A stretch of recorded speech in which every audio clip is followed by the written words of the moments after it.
I asked her if she had been wiping too hard. She said no.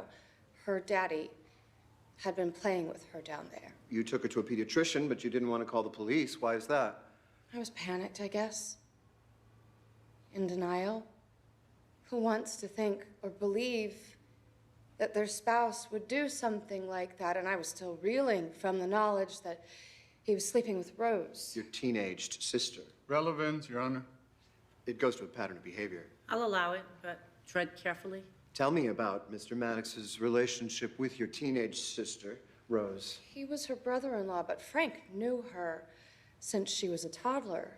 He would play with her, dress her up, and call her his leading lady. Oh, for God's sake. Mr. Cohen, control your client. And Mr. Barber, again, make sure this is relevant. Yes, there's a direct line, Your Honor. After you discovered his affair with your sister, Rose, what did you notice about Mr. Maddox's behavior toward Chelsea? He was obsessed with Chelsea the same way that he had been with Rose when she was that age. With Rose, I thought it was just paternal affection. I've since come to realize that this is common behavior with pedophiles. It's called grooming. Move to strike, Your Honor. An alienated wife is not an expert witness. Jurors will disregard that last comment. You said that Mr. Maddox was obsessed with Chelsea. Can you tell us what behaviors you witnessed? He was always pulling her onto his lap, stroking her hair, tickling her, playing games with only her, changing her clothes. I told my staff they were never to leave them alone together. But on the Sunday in question?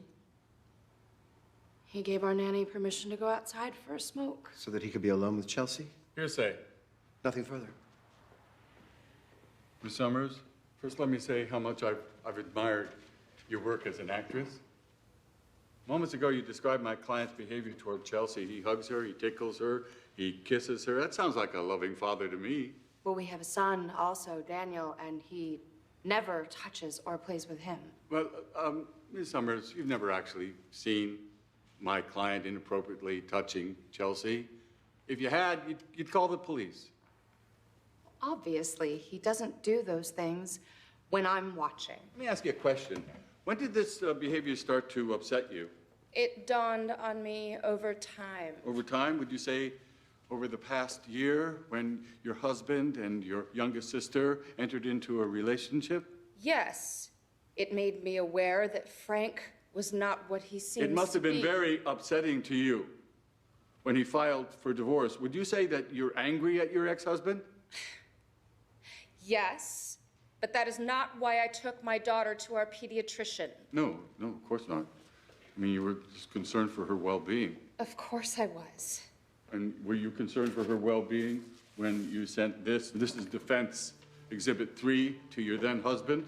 Can you tell me what this is? It's a porcelain figurine. Yes, it's a porcelain figurine of a woman who has torn her own heart out of her chest. And you gave this to your husband the day after you found out he was filing for divorce, right? And I realized that he was sleeping with my 19-year-old sister. Yes, I wanted Frank to know how I felt. You mean how angry you were? He betrayed me, destroyed our family. Yes, and so it would be very natural for you to seek revenge, wouldn't it? Objection. Badgering the witness. I'll have to allow. I may have wanted revenge, but I never would have done this to Chelsea just to get back at Frank. And yet here we are. I have nothing further. Thank you.